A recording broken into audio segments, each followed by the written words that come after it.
Some of you love sleep more than you love success. And I'm here to tell you today, if you're going to be successful, you've got to be willing to give up sleep. You got to be willing to work off for 3 hours of sleep, 2 hours. If you really want to be successful, some days you're going to have to stay up 3 days in a row. Because if you go to sleep, you might miss the opportunity to be successful. That's how bad you got to want it. Most of you won't be successful because when you're studying and you get tired, you quit. And I'm here to tell you today, if you got somebody came to my office the other day crying. I said, look, don't cry to give up, cry to keep going. Don't cry to quit. You already in pain, you already hurt, get a reward from it. Don't go to sleep until you succeed. What is it that gives your life a sense of meaning and purpose?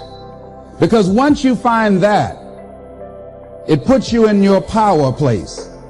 See, if you know what your life work is, I encourage you to start working on it. If you can't do it all at one time, do just a little bit of it.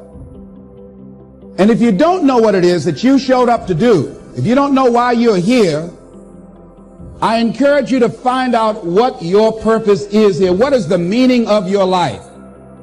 And I say to you that if you begin to take a conscious effort to find out what it is that you're supposed to do, I say that it can literally save your life.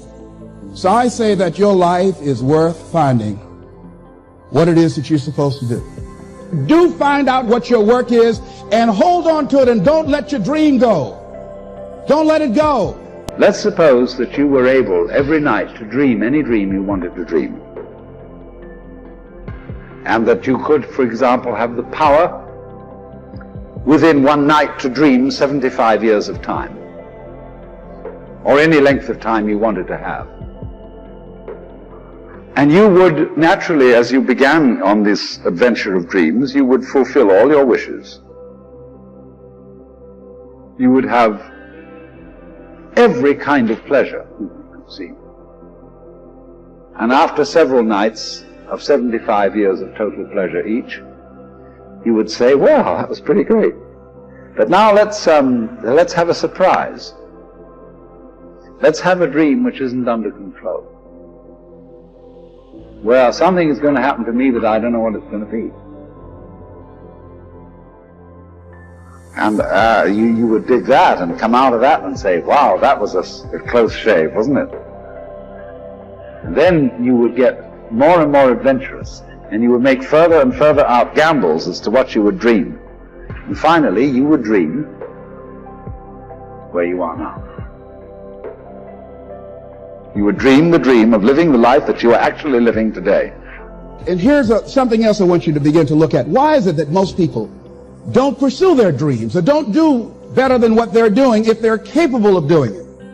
I think that many of us don't go the next step because we don't know what to do yet. And I say that the reason that we don't even explore the possibility of what to do is because subconsciously we don't believe that it can happen for us, and we don't believe that we deserve it. So here's what I'm suggesting. How much time do you spend working on you? How much time do you spend every day working on your dream? In the last 90 days, how many books have you read? In the last year, what new skill or knowledge have you acquired? What kind of investment have you made in you? So I'm saying that as you begin to look at where you want to go, if you want to make it today, and things are changing so fast you have to literally run to stand still, I'm saying that you've got to make some conscious effort to begin to work to develop you. Here's something else. Most people are not living their dreams because of fear, ladies and gentlemen. Fear, limited vision, and lack of self-esteem is what keep most people doing things they don't want to do. The same reason that people stay in relationships where they're abused or they're unhappy or it's unfulfilling. They can't see themselves beyond that relationship. They can't see themselves enjoying life without that person. They think that this is all that they can do. The same reason that people get stuck at a certain level in life. They can't see things being better for them. And they think that this is it and this is all they deserve. This is all they've ever seen. It's been passed on to them. And they think that this is it for them. Fear is the most subtle and destructive of all human diseases. Ladies and gentlemen, fear kills dreams. Fear kills hope. Fear put people in the hospital. Fear can age you. Fear, ladies and gentlemen, can hold you back from doing something that you know within yourself that you're capable of doing, but it will paralyze you. And it seems like you're in a hypnotic spell. And I ask you a question, what is the benefit? What's the benefit of allowing fear to hold you back? What's the benefit of giving up on yourself, of not stepping out on life and taking life on? What is the benefit for you? What's the plus in that? It's one of the things I had to ask myself. So I didn't want to make any mistakes. I wanted everybody to like me. I wanted to be perfect the first time I did something. It's not going to happen.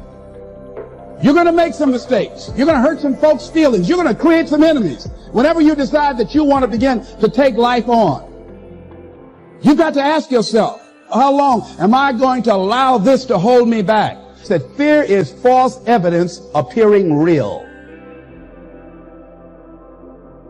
That is an illusion that we create in our mind. It is a state of mind that can be changed. So let's look at how we can begin to take some steps to restructure that fear, to begin to expand our visions of ourselves, to begin to increase our self-esteem. Webster said that self-esteem means confidence and satisfaction in oneself. Look at your life right now. Whatever you've done up to this point in time, your life is working. Whatever you have produced, it came out of you as a result of the kind of person that you have become. It's a result of your choices. It's a result of your consciousness. Now you have to ask yourself, are you satisfied with what you have produced? Is this what you want? Would you like for things to be better than this? Do you believe that you deserve better than this? Or are you content? This is it. You don't have to do anything else. That you'll already resign yourself in life and say, well, I'm happy. I'm not starving like the people in Calcutta. Are you allowing yourself to get off the hook like that? Or do you believe somewhere in the back of your mind or in your heart that there's some other great work for you to do? There's something else that life has for you. And that's why you're here. How do we handle this fear factor? How do we increase our self-esteem? You have to begin to fortify yourself. How do we do that? I believe that you have to begin to consciously monitor your inner conversation and start talking to yourself. Start building yourself up. Sometimes the only good things you will hear about you are the things that you say to you. So I'm saying learn to be your own booster. Start building yourself up. Start encouraging yourself. Start saying, I can do this. I can make this happen. It's a natural inclination for us to put ourselves down. See, we are born negative, I think, in a negative consciousness because we live in a negative world. So I'm saying that we have to work through the challenges of life in learning how to begin to work to fortify ourselves. Begin to guard your mind against negative programming, like turn off the television. So you've got to guard the kinds of things that you put in your mind. See, if you don't program your mind will be programmed because human beings are goal-oriented. That's why we die of broken hearts early. That's why we're running through life to early grave. Most of us go through life running scared.